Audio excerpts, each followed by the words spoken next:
Subscribe करें देवकीनंदन ठाकुर जी महाराज के YouTube channel को और हमारे वीडियोस को सबसे पहले देखने के लिए बेल आइकन को दबाना न भूलें। तिलक लगाने का बहुत बड़ा फल है, स्पेशली गोपी चंदन लगाने का। जो हम लोग निम्बार्की हैं, ये तिलक जो देख रहे हैं ये गोपी चंदन का तिलक है। आज हिंदुओं के घर से तिलक गायब है, ऑलमोस्ट तिलक नहीं लगाएंगे। क्यों? इनको अपने आप पे शर्म आती है, हम तिलक लगाएंगे लोग क्या कहेंगे। तुम्हें अपने आप पे शर्म आती है, लेकिन तिलक नहीं लगाया तो तुम्हारे गोविंद क्या कहेंगे, कभी सोचा?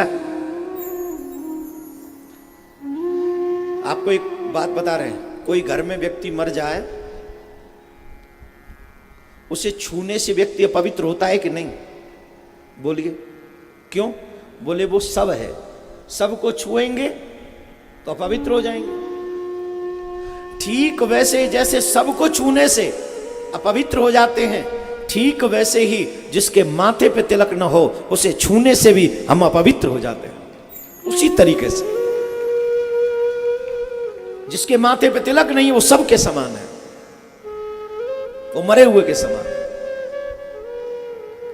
और गोपी चंदन तिलक लगाने का तो लाभ ही कई गुना है। बता दें कि नहीं? कोई लगाता है गोपी चंदन का तिलक? कौन कौन लगाते हैं?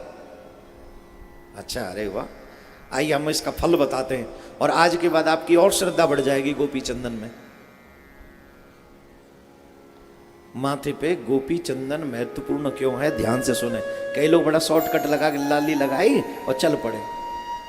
क्यों? टाइम ही नहीं है ना, हम पे टाइम नहीं है चंदन लगाने का। मत लगाओ, नुकसान तुम्हारा है, पड़ोसियों का थोड़ी। हम बता रहे तुम्हें, ध्यान से सुनो। एक राजा था, बहुत बुरा, बहुत बुरा राजा था, अत्यंत बुरा। सारे बुरे व्यसन उसमें थे, अच्छाई तो एक नहीं थी उसमें। जुआ वो खेलता था, मदिरा वो पीता था, वैश्यगामी वो था, सब बुरे काम वो करता था। लेकिन धन था उसमें, ऐश्वर्य था, राजा तो था ही। तो महाराज बड़े घमंड में रहता, कभी संत महात्माओं का आदर सत्कार नहीं करता था, इसलिए संत महात्मा उसके यहां जाते भी नहीं थे। उसका एक शत्रु राजा था, वो इससे बड़ा परेशान रहता था। वो चाहता था कि सामने से युद्ध करना तो इससे जीतना मुश्किल है, इससे धोखे से मारा जाए। वो राजा शाम के समय वन में, बाग होते थे पहले ना, बाग में, उसमें घोड़े पे बैठ के वो अकेला ही जाता था और सैर करता था। जब सैर करने जाता था, घूमने जाता था, तो राजा को लगा कि उसी टाइम इसको धोखे से मारा जाए। तो उसने 2 दूत भेजे कि तुम पहले से ही उस बाग में जाके छिप जाओ, उस जंगल में जाके छिप जाओ, और जब वो आए तो पेड़ में छुपना, तलवार बाहर निकाल के रखना, और जब वो आए तो उसको मार डालना। बोले ठीक है। राजा तो गोरा था ही, वो लोग दूत जाके पहले से वहां छिप गए, और जब दूत वहां छिप गए तो वो राजा वहां से जब निकला तो उन दूतों ने तलवार निकाली और उसका सर काट दिया। उसका सर धड़ से अलग हो गया, और जहां उसका सर गिरा वहीं पास में तालाब था, पास में तालाब था। और तालाब में एक भगत जी स्नान करके तिलक लगा रहे थे गोपी चंदन का। गोपी चंदन का तिलक लगा रहे थे तो कुछ चंदन की बूंदें पृथ्वी पे गिर गई। कुछ चंदन की बूंदें पृथ्वी पर गिर गई, और जब पृथ्वी पे गिरी उसका सर उन्हीं चंदन की बूंदों पे आके गिर गया। अब जैसे कोई मर जाए तो जीवात्मा जाती है धर्मराज के यहाँ, और धर्मराज के यहाँ जाकर पूरा निर्णय होता है, उसका कर्म का फल जो भी होता है वहां होता है।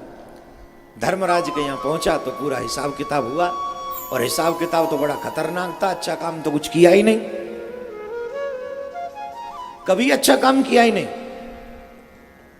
तो उसे कुंभी पाक नामक नरक में डाला गया। कौन से नरक में? जोर से बोलो, सारी कथा मुझे ही कहनी है क्या? मेरा साथ तो दो कम से कम। कौन से नरक में डाला गया? कुंभीपाक। कुंभीपाक नरक में क्या होता है पता हूं? वहां एक बहुत बड़ी भट्टी है, बहुत बड़ी भट्टी है, और उस पर बहुत बड़ी कढ़ाई है, और उसमें बहुत सारा तेल है, और वो भयंकर खौल रहा है, भयंकर खौल रहा है, और उस खौलते हुए तेल में उस पापी को डाला जाता है। खौलते हुए तेल में उस पापी को डाला जाता है। तो उस राजा की आत्मा को लेकर गए और उस खौलते हुए तेल में उस राजा की आत्मा को डाल दिया। अब जैसे ही उस राजा की आत्मा उसमें डाली, उस भट्टी की अग्नि शांत हो गई। जो तेल खोला हुआ था वो एकदम ठंडा पड़ गया। यमदूतों ने यमराज से जाके कहा, यमराज भी वैष्णव हैं, उनको जब सुना उन्हें लगा कि आज तक मेरी याद में तो ऐसा कभी नहीं हुआ कि यमपुरी में, कुंभीपाक नरक में उस अग्नि को किसी ने शांत किया है। अब तो उनके आश्चर्य का ठिकाना नहीं रहा, ये अग्नि शांत कैसे हुई? तो यमराज ने देवर्षि नारद जी को याद किया। देवर्षि नारद भ्रमण करते हुए वहां पहुंचे। देवर्षि नारद से पूछा, महाराज मुझे तो याद नहीं, मेरे तो याददाश्त में ऐसा कभी हुआ नहीं कि ये अग्नि कभी शांत हुई हो। ऐसा क्या हो गया कि इस इतने बड़े पापी को जब हमने इसमें कढ़ाई में डाला तो भट्टी की अग्नि शांत हो गई,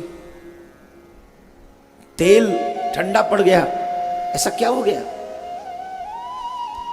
देवर्षि नारद ने नेत्र बंद किए, पूरी घटना उनको समझ में आ गई। और पूरी घटना जब समझ में आई तो उनको पता चला कि जहां इसका सर कट के उस गोपी चंदन की बूंदों का स्पर्श किया, ये गोपी चंदन का वो प्रभाव है कि उसके स्पर्श मात्र से इसके इतने विशाल काय पाप भी हमेशा हमेशा के लिए समाप्त हो गए।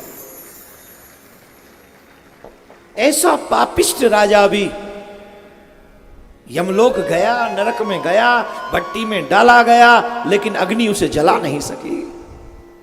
क्यों नहीं जला सकी? मात्र गोपी चंदन के प्रभाव से।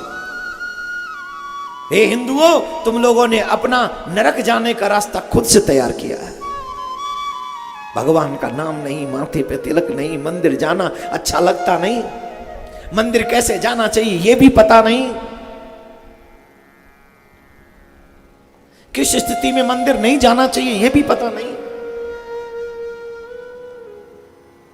छोटी छोटी जानकारी तो हम सबको रखनी चाहिए, लेकिन कहने का अभिप्राय मेरा, माथे पे तिलक लगाने का बहुत बड़ा महात्मा है, बहुत बड़ा महात्मा है।